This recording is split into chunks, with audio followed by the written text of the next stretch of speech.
ताज्या बातम्या आणि जाहिरातींसाठी महाराष्ट्र न्यूज चॅनलला सबस्क्राईब करा आणि बेल आयकॉन प्रेस करायला विसरू नका. द युनियन अकॅडमी पुणे शाखा नाशिक यांच्या वतीनं UPSC टॉपर्स टॉक या मार्गदर्शन चर्चासत्राचं आयोजन करण्यात आलं होतं. नाशिकमधील नुकतेच UPSC परीक्षांमध्ये उत्तीर्ण झालेल्या यशवंताचे द युनिक अकॅडमीच्या वतीनं मार्गदर्शन चर्चासत्राचं आयोजन करण्यात आलं. प्रमुख वक्ते म्हणून Suraj Nikam, AIR 706 UPSC 2023, Priyanka Mohite AIR 595 UPSC 2023, सागर भामरे AIR 523 UPSC 2023, वैभव गायकवाड MPSC यांच्याकडून विद्यार्थीनींना पालकांना मार्गदर्शन करण्यात आले. प्रमुख वक्ते यांनी आपले अनुभव शेअर केले. यावेळी व्यासपीठावरील प्रमुख पाहुण्यांचा the unique academy Pune Nashik शाखेच्या वतीनं सत्कार करण्यात आला.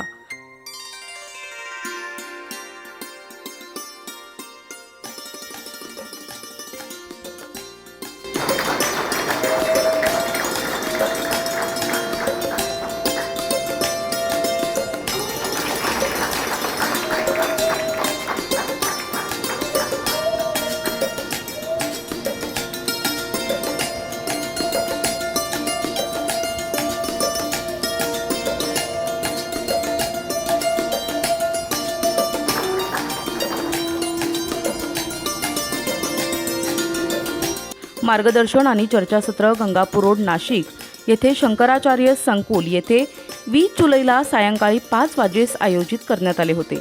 द युनिक अकॅडमी पुणेचे Sharad Patil, cluster head Kapil Hande, NIT प्राचार्य गोपाळ वडनेरे हे प्रमुख पाहुणे म्हणून व्यासपीठावर उपस्थित होते. UPSCमध्ये अभ्यास कसा केला पाहिजे, कोणत्या काळजी घेतली पाहिजे आणि अभ्यास करताना किती वेळ अभ्यास करावा, दिवसातील किती वेळ द्यावा या विषयावर प्रमुख वक्ते यांनी विद्यार्थ्यांना मार्गदर्शन केलं. विद्यार्थ्यांनी कोणत्या प्रकारे अभ्यास करावा आणि आपल्या नियोजन कसं असावं, आपण MPSC UPSC मध्ये उत्तीर्ण झाल्यानंतर कोणती काळजी घेतली पाहिजे याविषयी द युनिक अकॅडमीचे पुणे शाखेचे शरद पाटील यांनी विद्यार्थ्यांना मार्गदर्शन केलं. अशा पद्धतीचा कार्यक्रम जो आहे ज्याला आपण यशवंतांचा गुणवंतांचा सत्कार समारंभ म्हणतो किंवा अभिनंदनपर कार्यक्रम म्हणतो, तर हा कशासाठी घेतला जातो आणि एक संस्था म्हणून ज्यावेळेला मी या बाबींचा विचार करतो तर याच्या पाठीमागचा युनिकचा उद्देश काय आहे, तर मला असं वाटतं की त्या 2 ते 3 महत्वाच्या बाबी. पहिली आणि सगळ्यात महत्वाची बाब की आपल्या पुढे जे यशवंत असतात तर त्यांनी वेगवेगळ्या टप्प्यावरती यश अपयश पचवून इथपर्यंत ते पोहोचलेले असतात आणि मला असं वाटतं की एवढा संघर्ष, खरं तर हा शब्द मला तितकासा आवडत नाहीये, पण तरीही मी म्हणेन की मला संघर्ष करून त्यांनी हे जे यश मिळवलेलं असतं तर त्याचं कौतुक करणं पण गरजेचं असतं आणि हा कौतुक करण्याचा एक भाग म्हणून मला असं वाटतं की अशा पद्धतीचा कार्यक्रम आयोजित करणं हा युनिकचा एक महत्वाचा उद्देश असतो. दुसरा महत्वाचा उद्देश याच्या पाठीमागचा हाही असतो की या परीक्षांची तयारी करणारे तुमच्यासारखे जे विद्यार्थी आहेत किंवा आपण असं म्हणू की या करिअर म्हणून या स्पर्धा परीक्षांचा तुमच्यासारखे जे विद्यार्थी विचार करतायत आणि भविष्यामध्ये जाऊन कदाचित तुम्ही स्पर्धा परीक्षांची तयारी करणार असाल तर या यशवंतांच्या बोलण्यामधनं तुम्हाला या परीक्षांच्या तयारीबद्दलचे काही इनपुट्स मिळावे, या परीक्षांच्या मधले काही खास खळगे जे आहेत ते तुम्हाला समजावेत आणि त्यांच्या तयारीचा तुम्हाला फायदा व्हावा, हाही मला वाटतं की अशा पद्धतीच्या कार्यक्रमांचा एक महत्वाचा उद्देश असतो. आणि सगळ्यात महत्वाची बाब जी खरं तर मी म्हणेन की एक संस्था म्हणून आणि एक संस्थेचा शिक्षक म्हणून जी मला पण तेवढीच महत्वाची वाटते की ज्या बाबी आम्ही वर्गामध्ये विद्यार्थ्यांना कित्येक वर्ष सांगत असतो, शिकवत असतो, परीक्षेच्या तयारीबद्दल आम्ही ज्या बाबी बोलत असतो, तर कधी कधी मला असं वाटतं की इथं यांच्यावरून ज्या वेळेला आम्ही खुर्चीवरती बसलेलो असतो त्यावेळेला आम्हालाही असं वाटतं की अरे आपण हे सांगतो आणि कदाचित यांच्या बोलण्यामधनं आम्हालाही काही असे इनपुट्स मिळतात की ज्यावेळेला पुढं ज्यावेळेला आम्ही विद्यार्थ्यांना शिकवतो, विद्यार्थ्यांशी बोलतो, तर त्यावेळेला त्यांचे इनपुट्स पण आम्हाला पुढच्या टप्प्यावरती आम्हाला उपयुक्त ठरतात. त्यामुळे हा माझा मी म्हणेन की वैयक्तिक स्वार्थ आहे. दुसऱ्या बाजूला मी आता उल्लेख केला त्या पद्धतीनं तुमच्यापर्यंत यांच्या तयारीमधल्या काही बाबी तुम्हाला उपयोगाला यावे आणि सगळ्यात महत्वाची बाब एवढ्या कष्टाने एवढ्या प्रयत्नांनी हे इथपर्यंत पोहोचलेत तर यांचं नक्कीच कौतुक व्हायला पाहिजे. याच्यासाठी प्रामुख्याने अशा पद्धतीच्या या कार्यक्रमांचं आयोजन केलं जातं. द युनिक अकॅडमी गेल्या अनेक वर्षांपासून UPSC MPSC करिअर अकॅडमी माध्यमातून विद्यार्थ्यांना मार्गदर्शन करत आहे. अकॅडमीचे वैशिष्ट्ये प्रत्येक विषयाच्या प्रिंटेड नोट्स, दर रविवारी सराव परीक्षा, पूर्व मुख्य परीक्षा टेस्ट सिरीज, मुख्य परीक्षेच्या अनुषंगानं दररोज उत्तरलेखन सराव, ऑप्शनल सब्जेक्ट बॅचेस उपलब्ध, मेंटॉरशिप प्रोग्रॅम उपलब्ध, मुलामुलींसाठी स्वतंत्र बैठक व्यवस्था, AC वायफाय असलेल्या अभ्यासिका, युनिक प्रकाशनाची सर्व पुस्तके 40% सवलतीत विद्यार्थ्यांसाठी उपलब्ध करून देणे हे सर्व अकॅडमीमध्ये आपल्याला मिळणार आहे. वैभव रमेश गायकवाड. मी MPSCचा विद्यार्थी युनिक अकॅडमीचा आणि माझी 2022मधनं राज्यसेवेमधनं उपजिल्हाधिकारी म्हणून निवड झालेली आहे. आणि मी युनिक अकॅडमीचा 2016चा विद्यार्थी आहे. MPSC कशी म्हणजे काय नक्की त्याचा प्रवास कसा असतो? MPSCमधनं मी 5व्या अटेम्प्टमधनं उपजिल्हाधिकारीपदी निवड झालेली आहे. या अगोदर मी चार वेळा मेन्स दिलेली आहे आणि माझा 3रा इंटरव्ह्यू होता. त्यातनं मला उपजिल्हाधिकारी म्हणून माझी निवड झाली. सर, युनिक अकॅडमीचं कसं मार्गदर्शन तुम्हाला लाभलं? युनिक अकॅडमीमधनं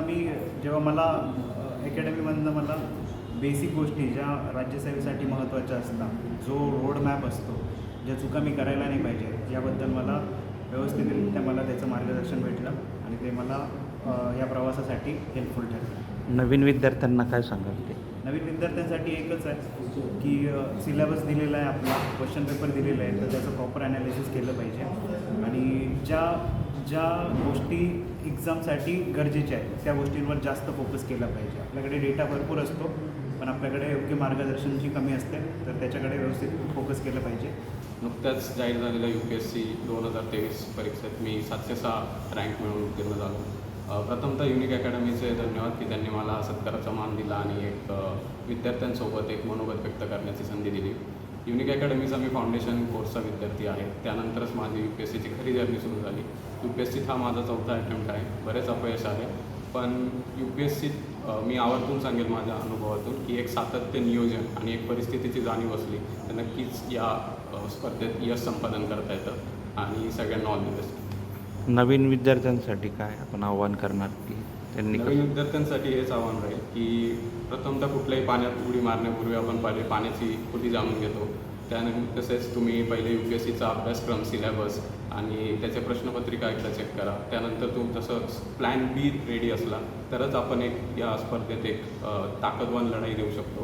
कारण UPSCची स्पर्धा स्वतःसोबत स्पर्धा मानली जाते, त्यामुळे नक्कीच ही भारताची तसेच जगातली अवघड परीक्षा मानली जाते. म्हणून एक प्लॅन B सेक्युर्ड असला तर एक कॉन्फिडंटपणे या लढाईत आपण उतरू शकतो. सादर कांबळे, मी युनिक अकॅडमीचा इंटरव्ह्यू गायडन्स प्रोग्रामचा विद्यार्थी. सो आज आम्हाला इथं चान्स मिळाला मुलांशी इंटरॅक्ट करायला आणि माझ्या UPSCचा हा जो 4 इयर्सचा जो जर्नी याच्यामध्ये मी काय एक्सपिरियन्स गेन केला त्याचे जे 2-3 इन्साईट्स आहेत ते मी मुलांसोबत शेअर करू इच्छितो. सो माझ्याबद्दल थोडं तर माझा 4था अटेम्प्ट होता. माझा ऑप्शनल सब्जेक्ट जॉग्रफी आहे आणि माझा 2nd इंटरव्ह्यू होता. माझं मुलांना हे सांगेल की पहिली गोष्ट तुम्हाला एक क्लॅरिटी पाहिजे की UPSC तुम्हाला का करायचं, म्हणजे you should know why and how of UPSC. आणि नंतर जे UPSCने प्रोव्हाइड केलेलं आहे सिलेबस आणि PYQs याला तुम्ही स्टिक करून अभ्यास केला पाहिजे. त्याचबरोबर आज बघितलं तर अनसर्टनिटी खूप आहे, तर कॉम्पिटिशन खूप कटछोट कॉम्पिटिशन असल्यामुळे प्लॅन B खूप सॉलिड पाहिजे. जर तुमचा प्लॅन B सॉलिड असला तर तुम्ही प्लॅन Aवर फोकसली अभ्यास करू शकता. सो प्लॅन B चांगला पाहिजे आणि त्याचबरोबर की तुम्ही स्वतःसोबत अकाउंटेबल पाहिजे, कारण की ही प्रोसेस थोडी लॉंग राहू शकते आणि इथं अकाउंटेबिलिटी चेक्स खूप कमी आहे. Like at the end of the year UPSC तुम्हाला चेक करते. सो जर तुम्ही स्वतःसोबत अकाउंटेबल राहिलात तर लवकर तुम्ही सक्सीड होऊ शकता UPSCमध्ये. नमस्कार, मी Priyanka Suresh Mohite. UPSC civil services 2023 या परीक्षेमध्ये ऑल इंडिया रँक 595 मिळवून IPS या पदाला मी गवसणी घातली आहे. UPSCचा हा माझा दुसराच प्रयत्न होता आणि वयाच्या 23व्या वर्षी मला हे यश मिळालं आहे. तर आज त्याच निमित्ताने टॉपर स्टॉक जो ऑर्गनाईज केला होता युनिक अकॅडमी नाशिक ब्रांच या ठिकाणी, तर त्या ठिकाणी सांगत असताना माझं मुलांना हेच मार्गदर्शन होतं की कुठलीही परीक्षा पास करण्यासाठी you should have clarity of why आपल्याला एखाद्या परीक्षेची तयारी का करायची आहे. जसं माझं स्वप्न होतं, माझ्या आजोबांनी बघितलं होतं लाल दिव्याच्या गाडीचं, ते मी पूर्ण केलं आहे. तसं आपल्याला क्लॅरिटी ऑफ व्हाय पाहिजे, मग आपल्याला हाऊ इझिली फाइंड आउट करता येतो. तर इथून पुढे UPSC किंवा कुठल्याही कॉम्पिटेटिव्ह एक्झाम करणाऱ्या विद्यार्थ्यांना मी हेच सांगेन की परीक्षा कोणतीही असो त्यासाठी प्रामाणिक प्रयत्न असायला पाहिजे. आपल्या प्रवासामध्ये, आपल्या प्रयत्नांमध्ये सातत्य असायला पाहिजे. आपल्या परिवाराचा आपल्याला साथ असायला पाहिजे. आणि सगळ्यात महत्त्वाचं म्हणजे परीक्षा हा फक्त एक पार्ट आहे. So don't make it larger than life. आयुष्य खूप सुंदर आहे, ते आयुष्य चांगलं जगलं गेलं पाहिजे. And best wishes for your future. या प्रवासामध्ये ज्या कोणी मला मदत केली त्या प्रत्येकाची तर मी आयुष्यभर ऋणी आहेच. पण माझ्या माध्यमातून जर मी एकाही विद्यार्थ्याला मदत करू शकले तर मला वाटतं तो माझा सगळ्यात महत्त्वाचा प्रयत्न असेल. तर I am always there for you. Best wishes for your future and thank you so much. यावेळी मार्गदर्शन आणि चर्चासत्रावेळी भूषण पारकरी, वल्लभी सावंत, रवींद्र ताजने, जितेंद्र अमृतकर, चैतन्य चव्हाण यांनी परिश्रम घेतले. सूत्रसंचालन सुनील देशमुख यांनी तर आभार प्रदर्शन कपिल हांडे यांनी मानले.